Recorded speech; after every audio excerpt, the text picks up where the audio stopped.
En ek wil soos gebruiklik vra dat ons net eers saam bid. Barmhartige God en Hemelse Vader, dit is goed om as gelowiges met mekaar saam te leef. Hier's mense van Frankfurt en van Bethlehem, en van Pretoria en van Heilbron en van oral oor. Ons leef met mekaar saam, ons het mekaar lief, ons het 'n band met mekaar en dit is daardie gemeente op Heilbron. En ons is dankbaar, Here, dat ons so met mekaar kan meeleef en met mekaar kan deel, en ons bid dat U deur die Heilige Gees ons ook in die geloof vandag weer sal lei, waar ons saam by mekaar is rondom U woord. Versterk ons harte en laat ons groei in ons geloof. Ons vra dit van U in die naam van die Seun, dat U met elkeen van ons sal wees, waar ons is, wat vandag in ons lewe aan die gang is. Laat ons net bewus wees daarvan dat U is by ons. In Jesus se naam vra ons dit. Amen. Nou ja, ek hou maar van die Bybel en ek lees graag die Bybel soos wat julle weet, ek weet julle ook. So ek lees weer vir ons hierdie hele gedeelte terwille van die verband. Ek hoop om by daardie baie bekende gedeelte uit te kom oor dat ons is die sout en die lig. Wat vir my vanoggend net weer baie getref het, en ek het dit toe met een van my kinders ook gedeel en ons het 'n bietjie daaroor gesels. So ek lees vir ons die 53 vertaling, en toe hy die skare sien, het hy op die berg geklim, en nadat hy gaan sit het, het hy sy disippels na hom gekom. En hy het sy mond geopen en hulle geleer en gesê, salig is die wat arm van gees is, want aan hulle behoort die koninkryk van die hemele. Salig is die wat treur, want hulle sal vertroos word. Salig is die sagmoediges, want hulle sal die aarde beerwe. Salig is die wat honger en dors na die geregtigheid, want hulle sal versadig word. Salig is die barmhartiges, want aan hulle sal barmhartigheid bewys word. Salig is die wat rein van hart is, want hulle sal God sien. Salig is die vredemakers, want hulle sal kinders van God genoem word. Salig is die wat vervolg word ter wille van die geregtigheid, want aan hulle behoort die koninkryk van die hemele. Salig is julle, wanneer die mense julle beledig en vervolg, en valslik allerhande kwaad teen julle spreek om my ontwil. Verbly en verheug julle, omdat julle loon groot is in die hemele, want so het hulle die profete vervolg wat voor julle gewees het. Julle is die sout van die aarde, maar as die sout laf geword het, waarmee sal dit gesout word? Dit deeg nêrens meer voor as om buite gegooi en deur die mense vertrap te word nie. Julle is die lig van die wêreld. 'n Stad wat bo op 'n berg lê, kan nie weggesteek word nie. En 'n mens steek ook nie 'n lamp op en sit dit onder die maatemmer nie, maar op die staander, en dit skyn vir almal wat in die huis is. Laat julle lig so skyn voor die mense, dat hulle julle goeie werke kan sien, en julle Vader wat in die hemel is, verheerlik. Ek dink tot sover as ons daar kom met ons goed gedoen vanoggend. Ons sal, ek deel weer met julle die gedeelte. Ek het vanmôre vir julle die volledige teks gestuur. So as jy hom nie gekry het nie, is op ons algemene groep en op die verhoudingsgroep, dan kan jy kyk 'n bietjie hier na hierdie volledige teks. Ek moet net so bietjie teruggaan as julle sal verskoon, omdat ek het nie klaar gemaak nie, so ek wil net weer so bietjie terugblaai, dat ons miskien begin hier by vers 10 rond. Dit gaan oor die wat vervolg word, en ek luister vanoggend 'n gedeelte op Radio Pretoria. Ons het die gebruik, het hang af hoe vroeg 'n mens opstaan, om te luister na 'n oordenking ook op Radio Pretoria. En ons luister baie keer ook 'n paar ander stasies, en dit het ook gegaan oor die wat vervolg word en hoe 'n belangrike tema dit was ook in die bediening van die Here, dat vervolging is maar deel van die lewe van die gelowige, en dit sluit aan by die deel wat net hierna kom, waar dit gaan oor dat jy sigbaar en duidelik in hierdie wêreld moet wys wie jy is. En die oomblik as jy dit doen, uit die aard van die saak, dan sien mense jou andersheid raak, en hulle fokus daarop, en dit kan baie maklik lei tot vervolging. Nou, vers 10 sê, wie word vervolg? Die mense wat geregtigheid beoefen. En ons sal net nou daaroor praat, nou as ek nie vervolg word nie, wat sê dit van my? Is ek maar net tussen gelowiges? En baie van ons is gelukkig, dat dit is so. Ons lewe in 'n wêreld waar daar baie Christene en gelowiges is, maar aan die ander kant kan dit ook sê, my lewe wys nie, dat ek soveel anders is nie. Ek lewe in 'n sekere sin hier in die stad, ook in 'n wêreld, waar daar baie mense is wat nie glo nie, wat agnostici of ateïste is, en baie van hulle weet, ek dink in terme van my vrou, is 'n werksituasie, en ook met die mediese fondsbedryf, weet dat ek is 'n predikant, en dis interessant, dat van hulle kom gesels met my daaroor, of kom gesels met my oor hoe hulle geestelike lewe beleef, hulle is nie noodwendig Christene nie, en dan gesels ons daaroor, en dis belangrik dat 'n mens, veral vir my, voel dit altyd, mense moet nie net weet dat ek is wie ek is nie, maar hulle moet kan sien, en hulle moet 'n openheid in my beleef, om met hulle te praat, maar ook baie duidelik hoor wat is my standpunt en my geloofsoortuiging.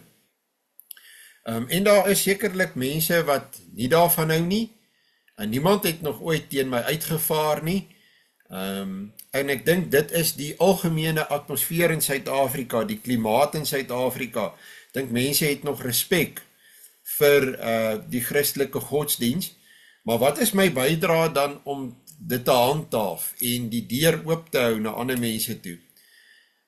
So die mense wat die geregtigheid beoefen, het ons vroeër gesien in hierdie gedeelte, dis die mense wat honger en dors na die geregtigheid, wat dit soek, by wie dit 'n sterk brandende begeerte is.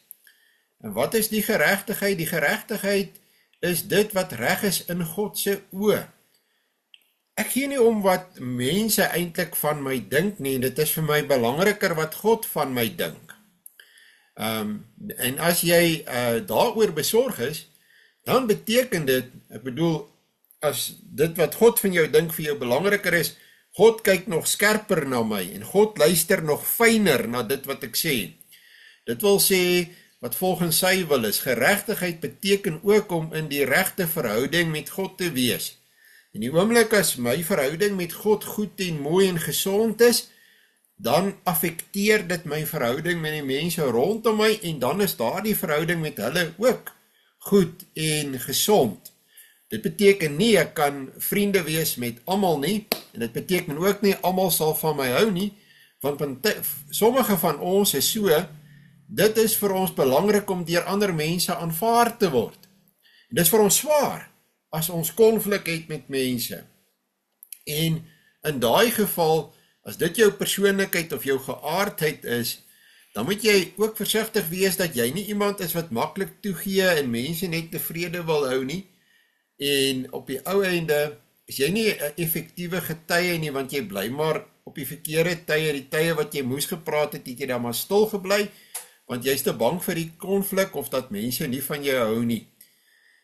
Dit is 'n verhouding waarin die mens nie meer skuldig staan voor God nie. Dis vir my die heel belangrikste, ek moet weet, want vandag kan my laaste dag van my lewe wees, dat my verhouding met God is reg en goed en gesond, maar ek is onskuldig, omdat Christus die prys vir my lewe betaal het, en die straf vir my sonde betaal het, Met ander woorde, ek is gereed, ek is vandag gereed, ek is nou gereed, ek is op die oomblik gereed.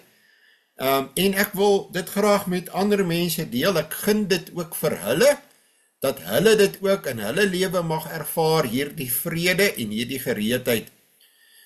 Waarom word hierdie mense vervolg? Hulle word vervolg, omdat hulle in 'n verhouding met die Here lewe, en omdat hulle die Here gehoorsaam. Jy moet nie vervolg word, omdat jy ongehoorsaam is nie, omdat jy die wet oortree nie, omdat jy verkeerd doen nie. Dit is 'n ander saak, as mense jou vervolg, omdat jy gehoorsaam is. Wie vervolg hulle? Dit is dieselfde soort mense wat die profete ook vervolg het, die profete van die Ou Testamentiese tyd, die mense wat nie gehoor het wat hulle wou gehoor het by die profete nie, wat ontevrede gevoel het met die boodskap van die profete, dit was die skynheiliges, en in wese moet 'n mens sê, ten diepste in hulle harte was hulle ongelowig gewees. En so jy sien dit, dat dit is die tendens en onderskei. As jy konflik in jou lewe het, dan moet jy kan onderskei. Hierdie konflik wat ek in my lewe het, is omdat ek probeer reg doen, omdat ek korrek optree. En dan het jy vrede daarmee, dan aanvaar jy die konflik. En dan beantwoord jy die konflik in liefde, maar jy staan ook op vir jou saak, jy gee nie toe nie, en jy sê, dis my standpunt, dis wat ek glo, dis my oortuiging. So konflik met mense is nie altyd iets negatief nie, nee.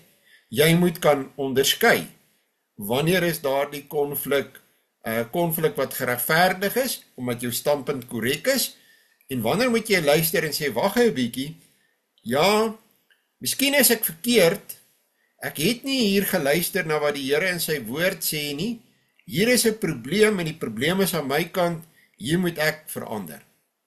Hoe word hulle vervolg? Hulle word van allerhande dinge vals beskuldig, sodat hulle uit die weg geruim kan word, deur hulle in die tronk te gooi, of dood te maak. Nou dit dink ek nie sien ons hier in Suid-Afrika nie. Ek dink dat daar is ander dele van die wêreld waar 'n mens dit sien. Wat wel 'n probleem is in die werksituasie vandag, ek dink daardie druk dramaties toegeneem, dat jy moet godsdienstig wees. Jy mag nie in jou werkplek meer jou godsdienstige standpunt stel nie. Jy moet nie dit te hard en te duidelik sê nie. En ek dink binne daardie konteks het dinge in Suid-Afrika die temperatuur vir ons as Christene opgetel. En ek dink dit is ook so hier in Gauteng. As jy vir 'n groot maatskappy werk, dan is jy nie veronderstel om te sterk jou godsdienstige standpunt te stel nie, veral nie as jy 'n Christen is nie. As jy 'n moslim is dit 'n ander saak. Dan is hulle geneig om versigtiger te wees. So, dis my persepsie, dit is my waarneming. So neem maar daarvan kennis. Wat word beloof aan die wat vervolg word terwille van die geregtigheid, word beloof dat hulle die koninkryk van die hemele het. Hulle is reeds burgers in die koninkryk van die hemele, want jy lewe reeds soos 'n burger van die koninkryk van die hemele. Al is jy op hierdie aarde nog, jy lewe reeds so. So dis 'n gegewene, dit is in jou lewe, dit is jou deel. En dan is vervolging dikwels deel van die pakkie wat jy kry, maar jou rykdom weet jy waar dit is, dis in die feit dat jy 'n onderdaan is van die groot koning, ons Here Jesus Christus natuurlik. As Christene moet ons daarop voorbereid wees, dat daar mense sal wees wat ons vervolg. Hulle kan nie verdra dat ons lewe om God te verheerlik nie, en dit is teen hulle grein, omdat Christene die regte ding wil doen, en nie maak soos wat hulle wil nie. Jy kan nogal in 'n situasie beland, waar jy agterkom, ja, hier word nie eerlikheid is nie hier belangrik nie, word nie eerlik gewerk nie, die baas word eintlik verneek, dis teen my oortuiging in, wat moet ek doen? En ek het al mense daarmee moes help.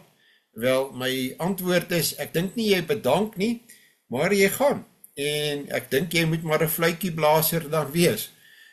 Want ons lewe volgens die beginsel dat ons met altyd dit wat reg is probeer handhaaf in hierdie wêreld. Anderste, hoe lyk die ou liggie wat in ons skyn?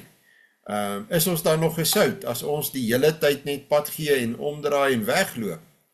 Die vervolging wat verduur moet word is nie maklik nie. Dit veroorsaak baie aardse elende en swaar kry. Maar as ons sien dat 'n gelowige wat probeer reg doen het vervolg word, dan moet ons as kerk en as gemeente daar intree en ons moet daardie persoon ook help en ondersteun, want dit het daardie persoon gedoen eintlik namens ons almal en ons deel dit met daardie persoon. Christene word in tronke gegooi en daar vergeet, ons weet daar is voorbeelde in ander dele van die wêreld van dit, Christene word doodgemaak, alles word gedoen om van Christene of hulle leer ontslae te raak. Ek dink op hierdie punt is 'n goeie voorbeeld dit wat gebeur in openbare skole. En ek dink daar is vanaf die huidige regering is daar 'n beweging om dit te doen. Om uiteindelik ons en ons Christelike oortuigings uit te kry en uit te druk en uit te faseer so ver as moontlik.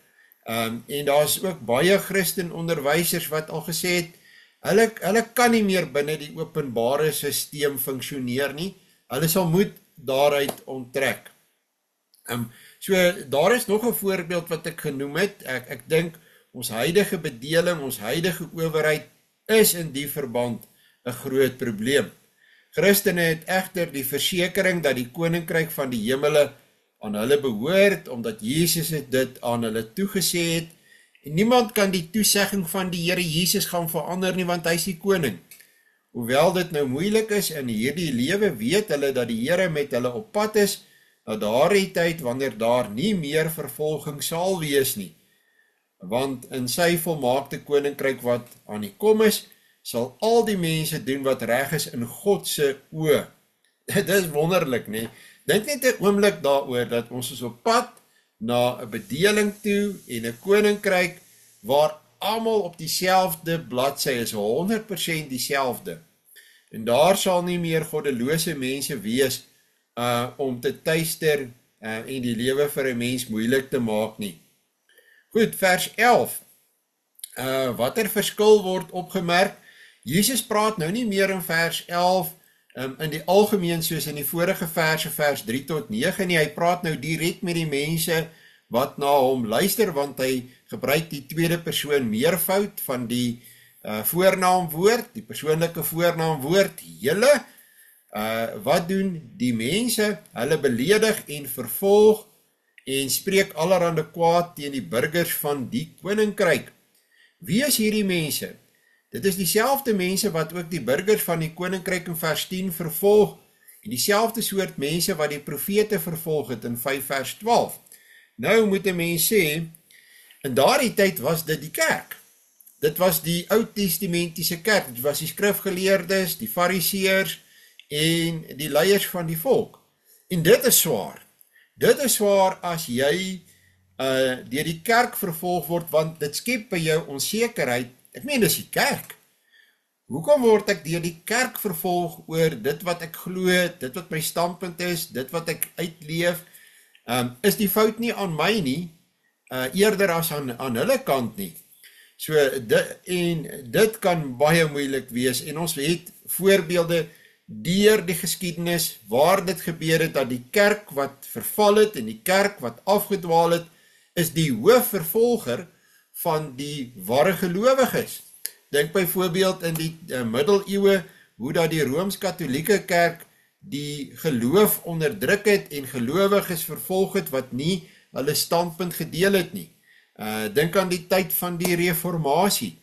En so is daar baie voorbeelde. Ons moet as kerk altyd vir onsself die vraag afvra, vervolg ons iemand? Want ons moenie. En ons moet altyd vir ons, en hoe jy dit, daardie gevaar, sy stap is, jy moet gedurig vir jouself afvra, is ek nog die kerk wat semper reformanda Met ander woorde wat die hele tyd reformeer. Want as ek die hele tyd reformeer en kyk en meet, is ek nog by die woord, dan sal ek nie die vervolg wat volgens die woord leef nie. So, dit is nodig dat 'n mens as kerk voortdurend na jouself kyk, seker maak dat jy jou bepaal by die woord van God. Wat beteken dit om my ontwil? Hierdie mense word vervolg om my ontwil. Ek onthou toe ek 'n student was, moes ek 'n preek skryf oor die saligsprekinge en my begeleier was wyle professor Christie Coetzee. En hy het die oortuigende argument teenoor my gehad, dat jy moet eintlik om my ontwil lees by al die saligsprekinge. Dit beteken, dit is terwille van Christus, hoekom ek in hierdie wêreld op 'n sekere manier leef, en hoekom sekere dinge met my gebeur. Dit beteken dat die burgers van die koninkryk hulle vereenselwig met Jesus en sy leer, het hulle eie gemaak. Dit gaan teen die wêreldse mense grein in om nie krag in jouself te hê nie, en dit nie by jouself te soek nie, en nie op die Amerikaanse manier te dink, ek is so kragtig en ek is so sterk en ek kan dit en ek kan dat nie, maar dat jy nederig is en dat jy besef jou krag lê in die Here Jesus, en dit wat hy leer en doen maak dit duidelik dat die mens eintlik swak en elendig en dood is in die sonde. Dit is hierdie dinge wat die wêreldse mens nie van homself wil hoor nie. Ek is afhanklik, ek het die Here nodig elke dag van my lewe. Hy skenk aan my asem, daarom dank ek hom elke oggend dat ek wakker geword het. Ek dank hom vir elke stukkie brood wat hy gee en vir elke slukkie water. Die Here hou ons lewe in stand. Hy maak ons wat ons is. Ons is nie iets op ons eie nie. Wat wil die mense bereik teen die burgers van die koninkryk? Hulle wil die burgers van die koninkryk uit die weg ruim, deur hulle met belediging stil te maak. Wanneer mense jou beledig, laat hulle jou sleg voel, laat jy jouself bevraagteken en jou standpunt, en jy bly stil. Ons het vir baie lank in hierdie land verval in dit as kerk. Ons het stil gebly, en ons mag nie stil bly as dit kom by die Here nie. Die skuldgevoelens van die verlede moet ons nou maar een kant toe skuif, want ons lewe volgens die vrede wat God vir ons gee. En daarom, ek hoef nie stil te bly nie, ek staan op vir die Here, ek getuig vir die Here, en ek praat van die Here, hy is vir my belangrik, hy is die middelpunt van my lewe, daarom kan ek nie oor hom stil bly nie, maak nie saak met watter mense ek te doen kry nie, en soms kry ek met mense te doen wat op 'n baie hoë vlak lewe in ons samelewing, en as die geleentheid daar is, veral as hulle met my kom gesels, dan gesels ek met vrymoedigheid, oor wie die Here is, wat hy doen, wat hy vir my beteken. Indien dit nie werk nie, vervolg hulle die burgers, sodat die burgers moet vlug uit die gebied, en indien dit ook nie werk nie, word allerhande kwaad teen hulle gespreek, om hulle in ongunst te bring, by ander mense, en uiteindelik in die tronk te gooi, en om hulle dood te kry. As Christen moet ek myself baie gelukkig ag, wanneer die wêreldse mense my beledig en vervolg. Dit sê vir my eintlik iets baie positief van my uitlewing van my geloof. Ek aanvaar dat alle mense gaan nie van my hou nie. Dis ook reg so, dit moet ook so wees, dat alle mense nie van my gaan hou nie. En dat daar selfs mense kan wees wat my vervolg en allerhande kwaad teen my sal spreek, om Christus se ontwil. Die rede hoekom 'n Christen gelukkig en geseënd is wanneer hy vervolg word eers in die volgende vers genoem. Die wyse waarop Jesus dit stel, wanneer die mense julle vervolg, ensovoorts, maak dit duidelik dat die vervolging en belediging nie eintlik iets opsioneel is nie. Dit is 'n gegewene. Jy moet dit verwag. Jy moet jouself daarop voorberei. Wie ook al aan Jesus behoort, sal vervolg word op die een of ander manier. Of dit nou deur die een of ander wet is wat deur die parlement gemaak word, Of dit deur 'n werkgewer is wat sê jy mag nie praat oor die Here by die werk nie, hoe dit ook al sy, verskillende maniere. Aan Paulus moes gesê word dat hy baie vir Jesus sal ly. Handelinge 9 vers 16. Ek dink deel van die vervolging van gelowiges in Suid-Afrika is gewone misdaad. Nou julle sou opgemerk het op Heilbron het ons nou al baie moeite beginne doen om ons gebou te beveilig en ons eredienste veiliger te maak, want dis 'n wesenlike gevaar. Oral is eredienste word vandag bedreig. Die owerheid skep 'n klimaat van misdadigheid in Suid-Afrika, en die misdadigers in die verlede het hulle die kerke oorgesien, nou fokus hulle op die kerke. En dis 'n manier van vervolging. En jy kan sê, ja, dit is die misdadigers, maar nee, dit is 'n owerheid wat 'n atmosfeer skep in 'n land wat in diens van die bose is, wat uiteindelik dan ook neerkom op 'n vorm van indirekte vervolging van die kerk. Jesus het immer self gesê dat die slaaf nie beter is as die eienaar nie, omdat hulle hom vervolg het, sal hulle ook die disippels van die Here Jesus vervolg. Wat behoort 'n Christen oor homself te dink wanneer hy nie beledig of vervolg of valslik van kwaad gepraat word nie? Is so 'n Christen maar net gelukkig dat hy hom meestal tussen ander Christene bevind? En kan dit wees dat sy uitlewing van die geloof nie so duidelik is nie, en daarom erken die wêreldse mense hom nie as een wat ter wille van die Satan vervolg moet word nie? Nou ek dink dat nie een van ons is nie heeltemal vervolg vandag nie. Daar is verskillende vorme van vervolging.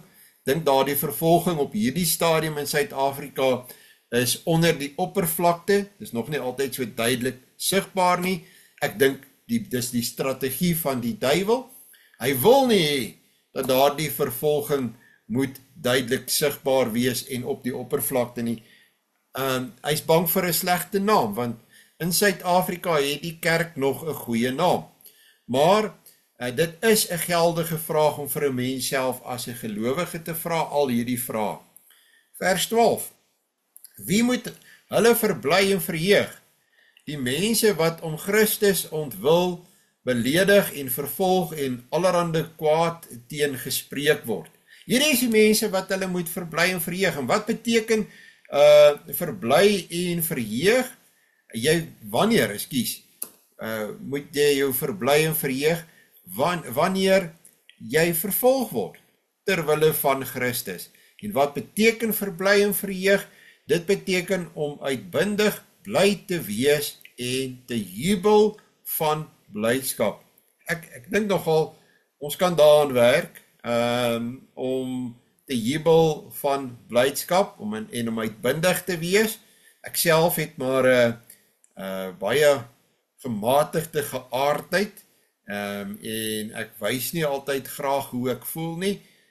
Ek dink ons verskil as mense, so ja, ek praat dalk hier oor myself en met myself, dat daar kan bietjie meer in my lewe sigbaar word van jubelende blydskap, en miskien is dit met jou ook so. Waarom kan hulle bly wees? Hulle kan bly wees omdat hulle loon groot is in die hemele. Niemand kan dit van jou al wegvat nie. Die aardse goed kan jy by mekaar maak, jy kan dit nalat, en jy gaan dit hier moet los, maar jou hemelse rykdom is 'n onvervreembare rykdom. Dit vat jy met jou saam, as het ware, of dis reeds daar, jy bank daar. Miskien moet 'n mens dit so sien dat jy sê, maar ek het 'n rekening hier op aarde, maar my groot rykdom lê in die hemel, ek bank daar. Wat is die loon in die hemele? Die loon in die hemele is al die beloftes wat tot dusver gemaak is. Die koninkryk van die hemele behoort aan hulle. Hulle sal vertroos word, hulle sal die aardse beerwe, hulle sal aan geregtigheid versadig word, hulle sal barmhartigheid ontvang, hulle sal God sien, hulle sal kinders van God genoem word. Wow, dit is fantasties, dit is 'n klomp goed. Ek lees dit sommer weer. Die koninkryk van die hemele behoort aan ons. Ons sal vertroos word. Ons sal die aarde beerwe. Ons sal aan geregtigheid versadig word. Ons sal barmhartigheid ontvang. Ons sal God sien. Ons sal kinders van God genoem word. Dis baie. As jy tot nou toe vandag nie 'n goeie dag gehad het of dalk depressief gevoel het, ek wil vir jou sê, jy kan amper nie hierna met dit aangaan nie, nee. Jy moet beter voel. Waarom is die loon groot? Die loon is groot omdat die beloftes nou reeds geldig is vir hulle en die koninkryk van die hemele is nou al hulle sin. En die volheid van die koninkryk wat al die ander beloftes insluit, sal volledig hulle sin wees vir ewig. Dit is 'n loon wat die Here aan sy kinders toesê en deur niemand van hulle weggeneem kan word nie. Waarom word daar van die profete van vroeër gepraat? Die profete van voorheen is ook so deur ongelowiges vervolg, soos wat die ongelowiges die kinders van God tans vervolg. Die profete van voorheen is 'n motivering vir die kinders van God. Wat met hulle gebeur het is terwille van die gelowiges van tans opgeteken, sodat die gelowiges kan sien dat die Here getrou is aan sy beloftes. Hierdie dinge sal ons ontvang.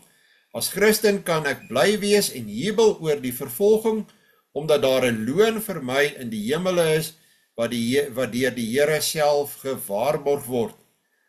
Hy beloof hierdie loon aan my wanneer ek te midde van die vervolging getrou bly aan hom. Dit wat aangaande die profete geskryf is en oor die lyding wat hulle beleef het, is neergeskryf om ons wat tans lewe en vervolg word aan te spoor en gerus te stel. Ons word gerus gestel deurdat ons kan aflei dat die vervolging en lyding nie plaasvind omdat God ons vergeet en verlaat het nie.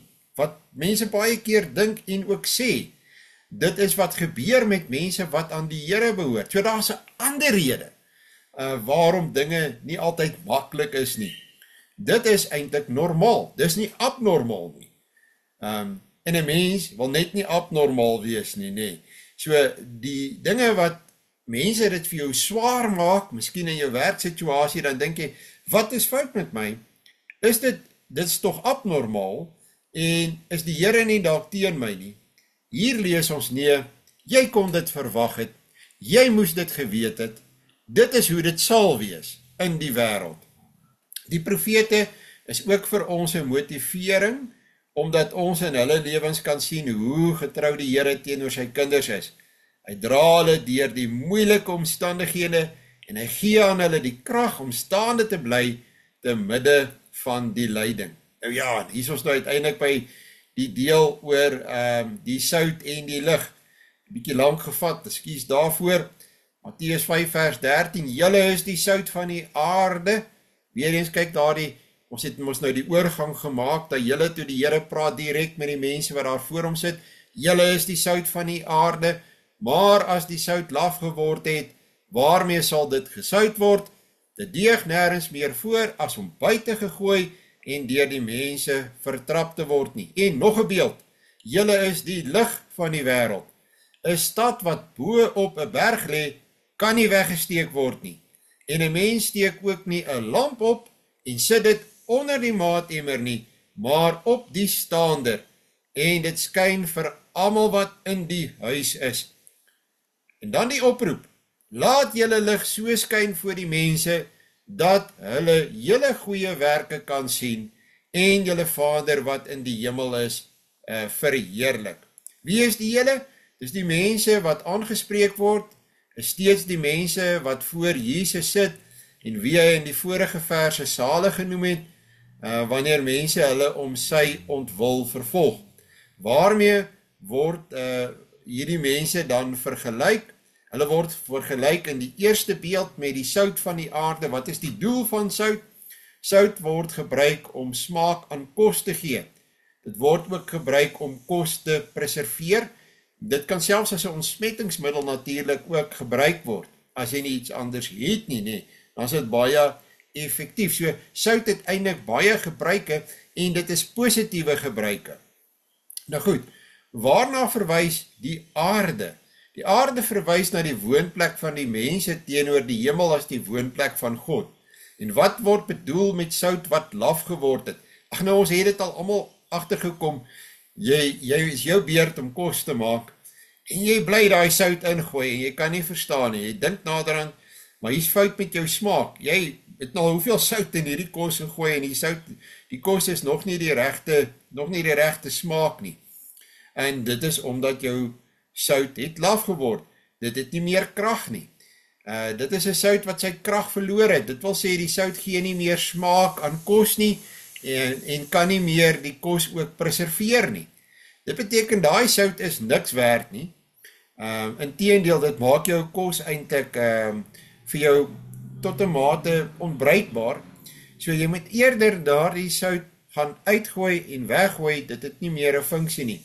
Wat word met die vraag, waarmee sal dit gesout word, geïmpliseer? Indien die gelowiges nie meer die sout van die aarde is nie, omdat hulle krag verloor het, is daar nie iets anders wat as sout van die aarde kan dien nie. En dis 'n treurige, hartseer situasie. Ons is veronderstel om deur ons andersheid, deur ons heiligheid, smaak in hierdie wêreld te bring, en deur nie met die stroom, net saam met die stroom lekker af te dryf nie. Ek dink aan hoe dit partykeer is as ons op hierdie rivieravonture is, dan kan jy op 'n stadium uit jou boot uit, en dan dryf jy sommer so met die rivier verder af. Dis nie hoe die lewe van 'n gelowige moet wees, maar eerder soos 'n klip in die stroom, dat die stroom maar om jou gaan, maar jy staan daar stewig, jy hou by jou standpunt, dan is jy 'n sout, en eventueel, jy mag jouself die vraag afvra, ag, wat help dit? Ek staan op, ek sê wat die waarheid is, maar help dit? Dit voel vir my, almal gaan net aan. Jy sal verbaas wees. Hoeveel mense raak jy aan? Hoeveel mense het tog geluister, en eventueel kom daar dalk ook 'n draaipunt. Wat word met sulke sout gedoen? Sout wat laf geword het, sout wat hulle krag verloor het, waar jy nie meer staan nie. Dit word buite gegooi en deur die mense vertrap, omdat dit nêrens meer gebruik kan word nie. Gelowiges is mense wat deur die Here met sy gees en woord verander is. Hulle is kinders van God gemaak, maar die bedoeling is nie dat hulle nou net in een plek by mekaar moet bly, soos sout in 'n soutpot nie, nee. Is lekker daar, is warm, ons hou van mekaar, ons ken mekaar, ons stem saam. Sout in die soutpot werk nog nie. Dit moet in die kos gegooi word, om smaak daarin te gee, om dit te preserveer. Ons moet uitgaan, ons moet buitekant leef, ons moet betrokke raak, ons moet onsself op plekke inbring, en daar getuig en werk. Anders word ons teruggedruk, en ek dink dis wat in Suid-Afrika gebeur het, tot 'n groot mate in die afgelope paar dekades. Ons is teruggedruk uit baie terreine, en ons is nie daar gewees om ons stem te laat hoor en te getuig nie. Gelowiges wat net by mekaar bly, is nog net halfpad aan die werk, deurdat hulle net na mekaar omsien. Die Here het bedoel dat die gelowiges tussen ander mense teenwoordig moet wees, maar dan behoort hulle teenwoordigheid 'n uitwerking te hê in die samelewing waarin die Here hulle instuur.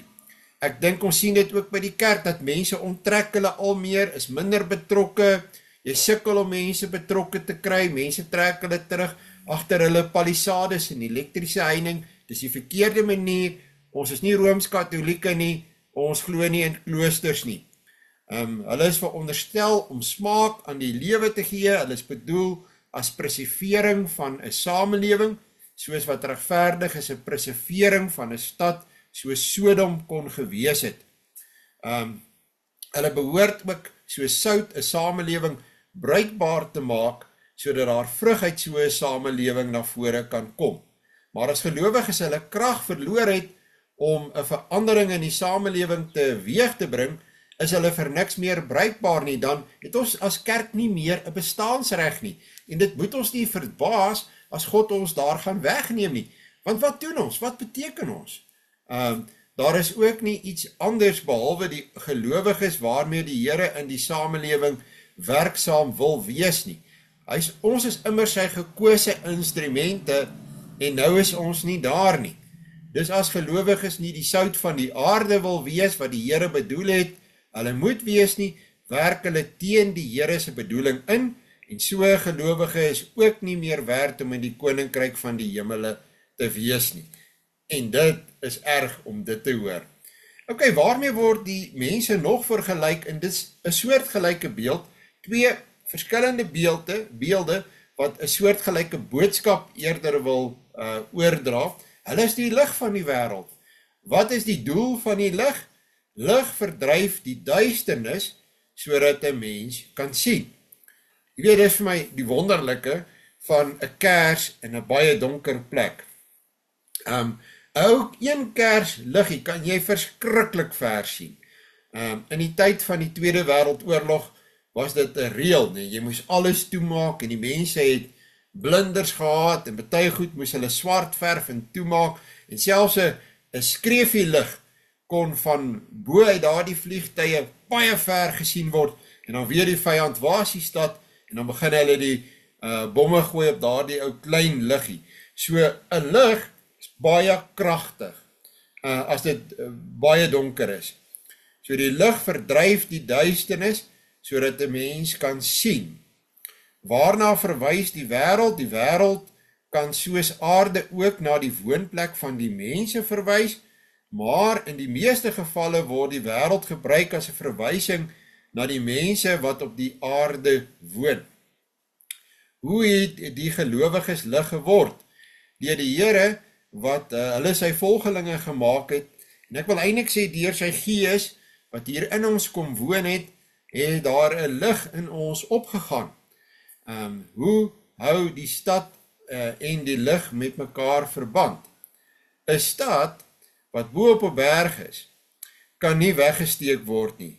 Net so kan 'n lig wat in die duisternis skyn, nie weggesteek word nie. Waarom steek 'n mens immers 'n lamp op? Jy steek 'n lamp op om lig te hê in 'n donker huis. Wat gebeur wanneer 'n lamp opgesteek word en onder 'n maatemmer gesit word? Wel, uiteindelik gaan daar nie lig in die huis skyn nie, maar wat gebeur met daardie liggie onder daardie maatemmer?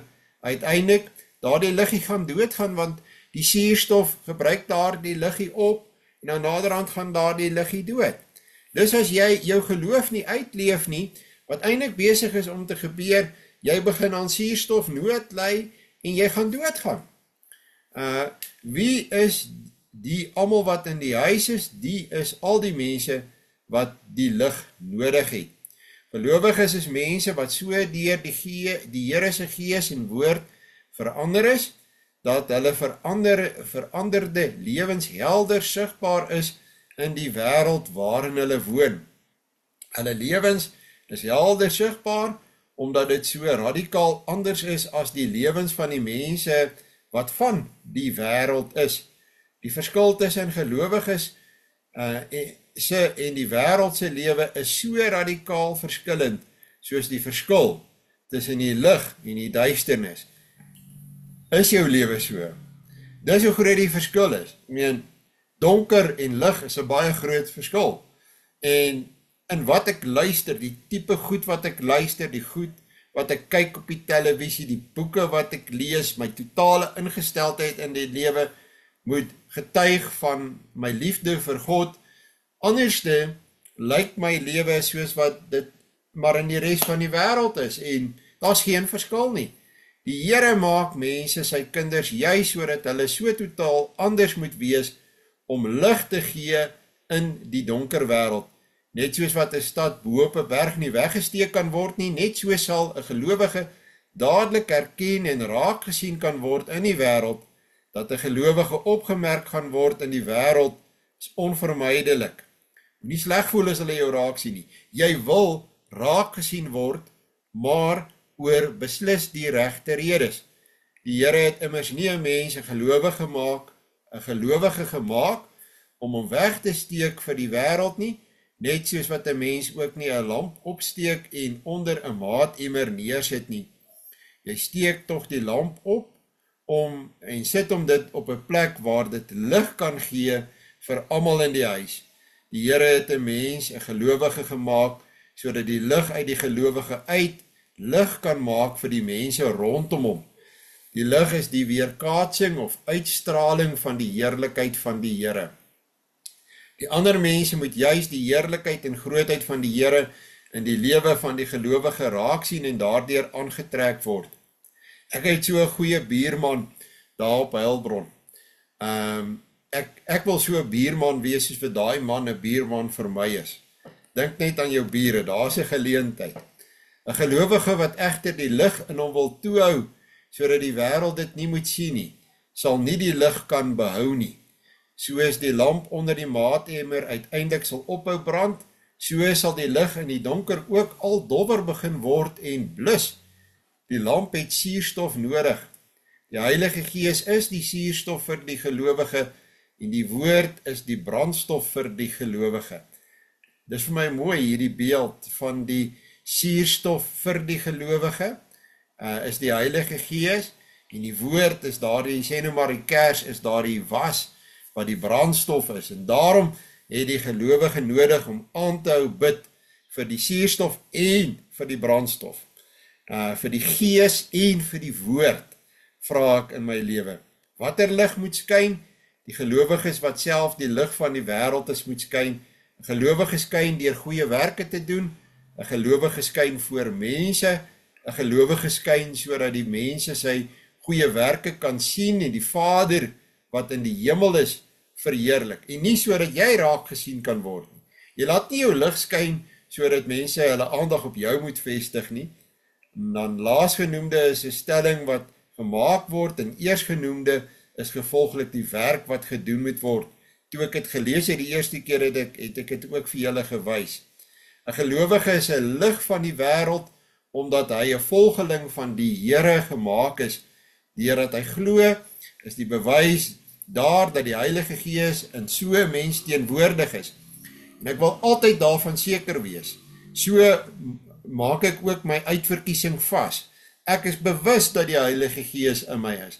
Ek kan dit sien dat die Heilige Gees in my is. Ek weet dat my lewe op die regte spoor is. Waar die Heilige Gees teenwoordig is, kom daar 'n verandering in die mens se lewe. Sy manier van optree begin gaandeweg verskil van die wêreldse manier van optree.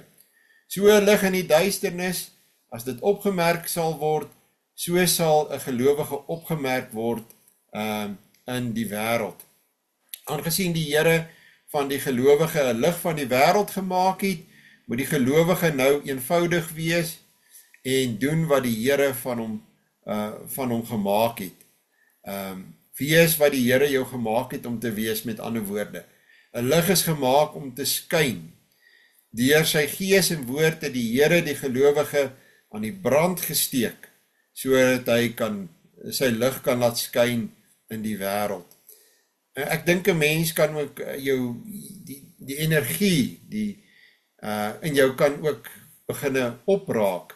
Dink aan daardie beeld van die suurstof en van die brandstof, van die Gees en van die woord, dan weet jy ook nou, as jou liggie nou nie meer brand soos in die verlede nie, dan weet jy moet hiervoor bid, vir die suurstof, vir die Gees en vir die brandstof, vir die woord, sodat daardie lig in jou kan helder weer brand, en maak meer tyd vir die woord, want jy toegang tot die woord.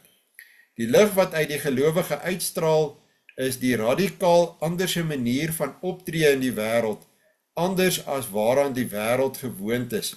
Om gelowig te lewe is nie 'n keuse vir die gelowige nie. Dit wil sê, dit is nie opsioneel nie. Gelowig wees en gelowig leef is die spontane en logiese gevolg van die werk van die Gees en die woord in so 'n mens se lewe. Die gelowige moet doelbewus gelowige voor die mense, soos 'n gelowige voor die mense lewe, sodat die mense sy goeie werke kan sien en die Vader in die hemel kan verheerlik. Dus moet die gelowige doelbewus radikaal anders lewe, sodat die mense nie daaroor sal twyfel dat iets bonatuurliks in die gelowige aan die werk is nie. Die gelowige sal dit alleenlik kan regkry as hy aanhoudend naby die Here lewe. Vra dat die Heilige Gees sy lewenswandel rig en bepaal en die woord van die Here indrink soos melk. 'n eenvoudige ding wat ek hier kan noem as 'n voorbeeld. Dink oor siekte. Hoe ek as 'n gelowige siekte sien, oor siekte praat, oor my eie siekte praat, hoe ek dit hanteer, hoe ek soek na genesing, is anders as hoe dat die wêreld daaroor dink en daaroor praat. Kyk, almal is mos nou siek deesdae, en is vrot van die verkoue, en hardloop heel eerste vir die medisyne, maar bid hulle ook oor 'n verkoue, want ek sê vir jou, ons weet, 'n verkoue kan jou dood veroorsaak. Dink aan die coronavirus. Bid jy in die eerste plek en vra vir die Here vir genesing, dat hy ook die middele wat jy wil gebruik om jou gesond te maak. Goed, dit bly vir my, dis baie basies, dis die belangrike goed wat 'n mens altyd in gedagte moet hou, altyd moet onthou hierdie en volgens moet leef, en dis goed dat ons bietjie teruggaan en gaan kyk na die baie basiese dinge wat die Here Jesus ons geleer het, wat die fondament is van sy koninkryk. Dis baie positief vir my op hierdie stadium in my lewe, en ek glo ook nogal vir julle. Goed, is daar miskien enige vrae of opmerkings wat julle wil maak?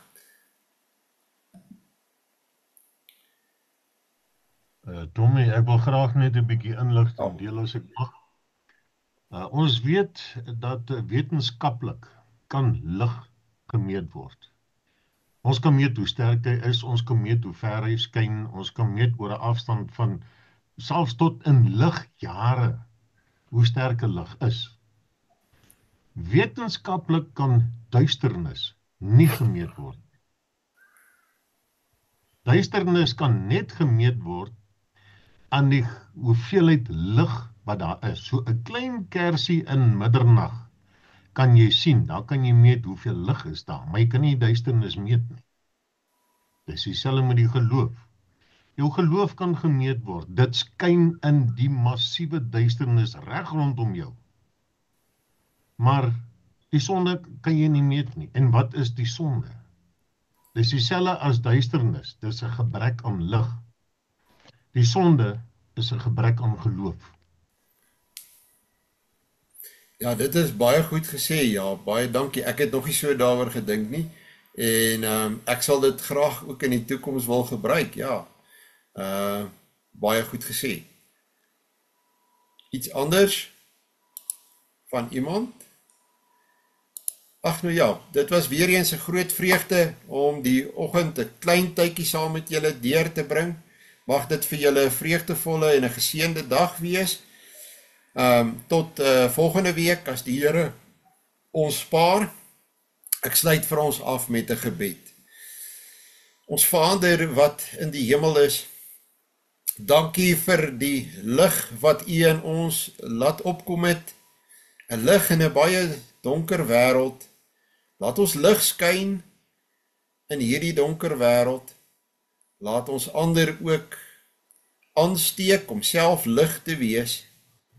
Mag dit wees dat waar U ons geroep het en waar ons besig gaan wees ook in hierdie dag, dat ons smaak sal bring, dat ons in ander gevalle sal preserveer, en Here, gebruik ons in die diens.